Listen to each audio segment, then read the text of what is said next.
Well, good morning, all you long distance motorcycle riders. And this is Road Hogger here. It's day 22, August 6th, of my 50th high school reunion road trip and remembrance ride. I'm in Statesville, North Carolina. I posted on the Facebook that I would do a blog about why I'm staying here, and this is part of my remembrance tour because back in the day, oh, don't fall over there, Ella. Back in the day when I was in New Jersey, I used to ride my motorcycle down to Florida. I had a 2005 Glide Standard, no GPS, no trunk. I packed a lot lighter because I wasn't camping because I was on a ride mission. I had to get down there for my granddaughter's birthday. So the first couple of times I took I-95 from Jersey down, and I guess there's no real differentiation between motorcycles and cars. So I think the tolls were practically like $30 to go down that route. And the traffic in Baltimore and DC was just murder. So I was like looking for a different route. So then I think on the third year, I ended up going down the GSP in Jersey down to Cape May, and I took the ferry over to Lewes, and oh, which is, by the way, you don't have to make reservations for a motorcycle. They always have some room for motorcycles up in the bow of the ferry, so that was pretty cool. Um, and then I rode down along the coast there to the Chesapeake Bay Bridge Tunnel uh, thing, and ended up in Norfolk. And then Norfolk, I just cut over to 95, and that wasn't too bad. Because you went around Baltimore and DC, and when I cut across, it was like on 50 US 50 or something like that, and I was in like Maryland farm country. It was pretty funny. It's like I looked down, and it's like, oh, I need fuel, and there was like um, a little gas sign off the highway, and so I pulled over to that, and it was the one at the highway was closed. So it said there was a town like 2 miles further in. I went in there, and um, gosh, it was a little farm town. They had like a Marathon gas station, two pumps, and the building was gas station, post office, and restaurant. And I went in there dressed in all my leather gear with the bike packed up. And when I walked through the door, the place was full of farmers having lunch, and it was like another one of those defiance things where I was talking about like an E.F. Hutton moment because everybody just stopped talking and like, turned around and looked at me, and I didn't want to take up a deuce or a four top or anything like that. I don't even know if there was one available, but I just went to the counter and sat down. And this guy next to me goes, "Oh, you're not from around here, are you?" And I go, no." It's like, "Where are you from?" I go, "Jersey." "And where are you headed?" "Florida, my granddaughter's birthday." And they were like really fascinated by that. And I said, "Yeah, I had low fuel, and the one by the highway was closed, so I figured there was going to be fuel here in the town. I mean, and I got lucky there was." So anyway, so then I continued my trip, and that was taken that way. And then I discovered that there was a way out of Jersey on 77, and at that time the toll to leave the state was like 50 cents. It might be like $2 by now. I don't know. It's been a long, long time. So I took 77. Then what? Or yeah, no, 71, 81, 77, and then when I was going down 77, I was like at a split in the interstate, and I went to downshift to take the off ramp, and she didn't downshift. It was like, what's going on here? So I had to pull over by the side of the road, and come to find out that the shift linkage uh, popped off from the knuckle joint up in the front, and I didn't find out much later, but I found out at that time it's like a little ball joint, and you can't pop it back in. Once it's popped out, that's it. It's like having to have a hip replacement or something like that. So, um, quick thinking, engineering, analytical me, who's always looking ahead. It's like I grabbed a couple of zip ties out of the saddlebag, and I ended up cross zip tying the thing together, and it worked. It was working. So I got back on the road, and by golly, I get down there, and there's a highway sign that says Tilleys Harley Davidson in Statesville, and it was like, I don't know, 40, 50 miles ahead, So it's like I'm trying desperately not to be shifting too much because I don't know how robust those zip ties are going to hold that stuff together. So I think I got here at like 6, 7 o'clock at night. Tilley's was closed, and the Ramada was here. I think it might have been a Holiday Inn at the time, but it looks about the same as it did before. So I pulled in. I didn't have any reservations, and luckily they had a room, and it wasn't too outrageous. But I kind of was between a rock and a hard place on that one. So um, I got a room and started unload my stuff. And these guys, all rough-looking guys, come through the door, and they headed over to the bar. When I posted some pictures, the bar looks exactly the same all these years later.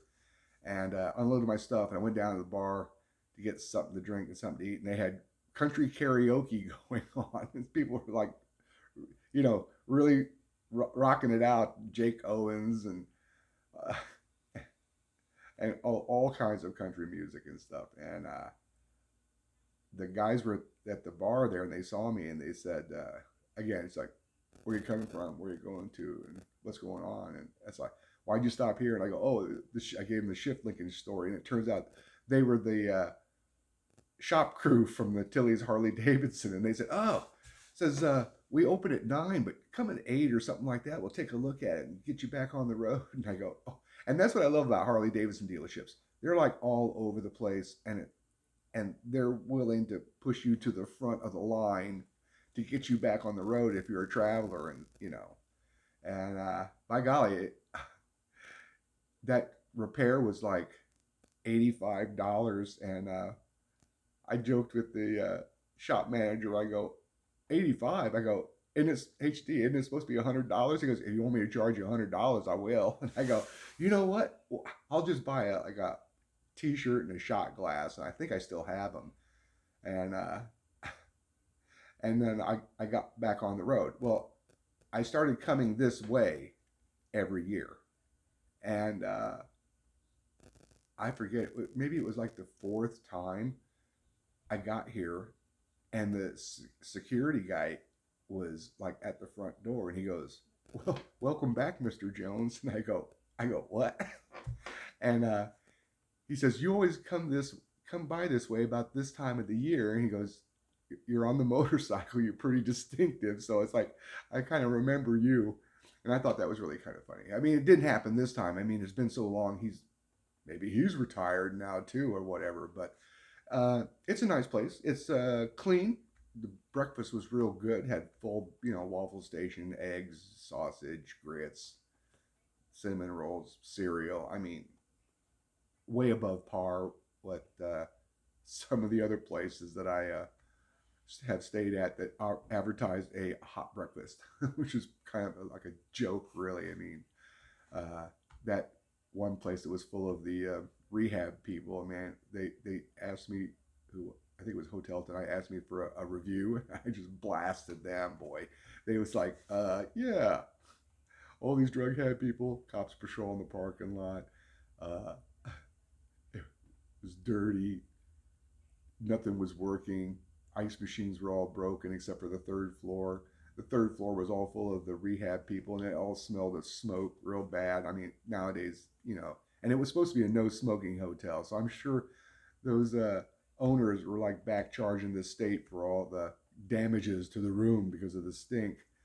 Uh, but yeah, Stateville, it's Ramada. It's like a little bit upper class. I mean, I got this room on a Hotel Tonight for like right around $100 or something like that, which is on a Friday. It's like getting close to the weekend. That's when the rates are really jumping around higher and stuff. And hell, it's like I think it's like a 164 or something like that. So that was a pretty good deal to stay here. I can't really complain. I mean, this will probably be the last time I'm here, but yeah, I mean, I was coming this way for the better part of like maybe 8 years or something like that, and always stayed in this place.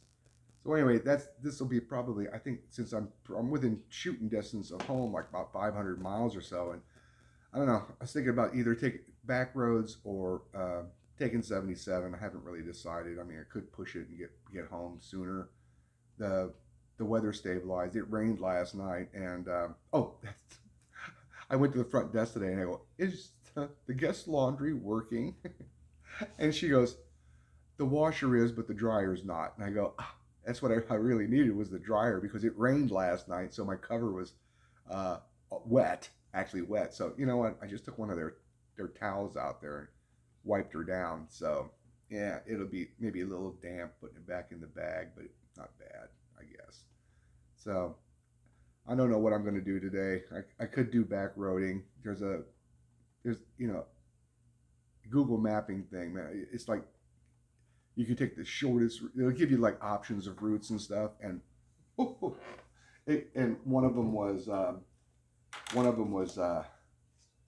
the interstate one, and then the other one was some state roady stuff. But I was actually looking to see about taking one down old Highway One, which used to run all the way from South Florida, Miami, or whatever, all the way up to New England and all. But it didn't give me that option. You know, I'd like to be able to pick a route. Maybe I'll find an app that does that. But I'm gonna take a shower and go down and have another hit at that breakfast bar because it's open until 9, and then be heading on back home. I mean, 22 days on the road. Who knows? I mean, either I'll get there today, tomorrow, or something piques my interest. I mean, would have liked to have gone to the Hazard Fest, but you know, finding it the last second, all the hotels were all booked up in that area. Plus, I already put a hotel tonight on this, so I would have been out $100, you know. So anyway, it's been quite fun so far. I mean, yeah, a little bit of rain, great BAB host. I've met quite a few interesting people on the road, and had some interesting situations like that 2.5 hours on 40 yesterday where that guy got sideways with his fifth wheel. I mean, I couldn't believe it because most of the times you can get a motorcycle through, but this guy was like 2 lane interstate and he was like guardrail to guardrail wedged in there, man. It was pretty damn funny.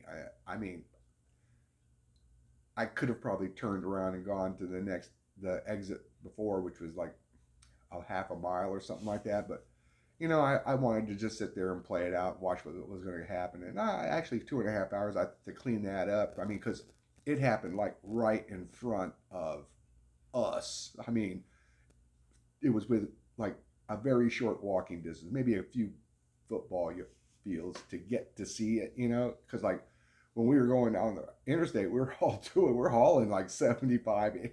Well, some of them doing 80 in the fast lane. I'm in the slow lane. I'm doing like 70, 75. I don't like to push it because I got out of state plates.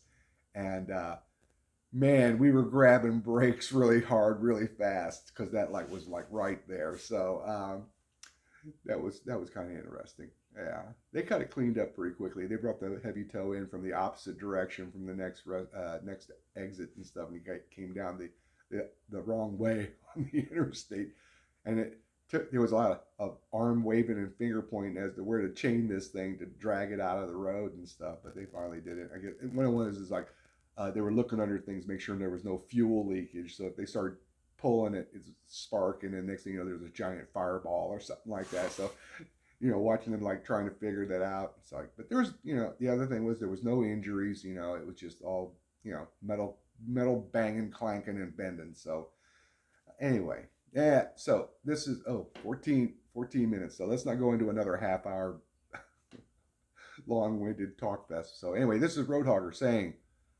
have a great day and God bless.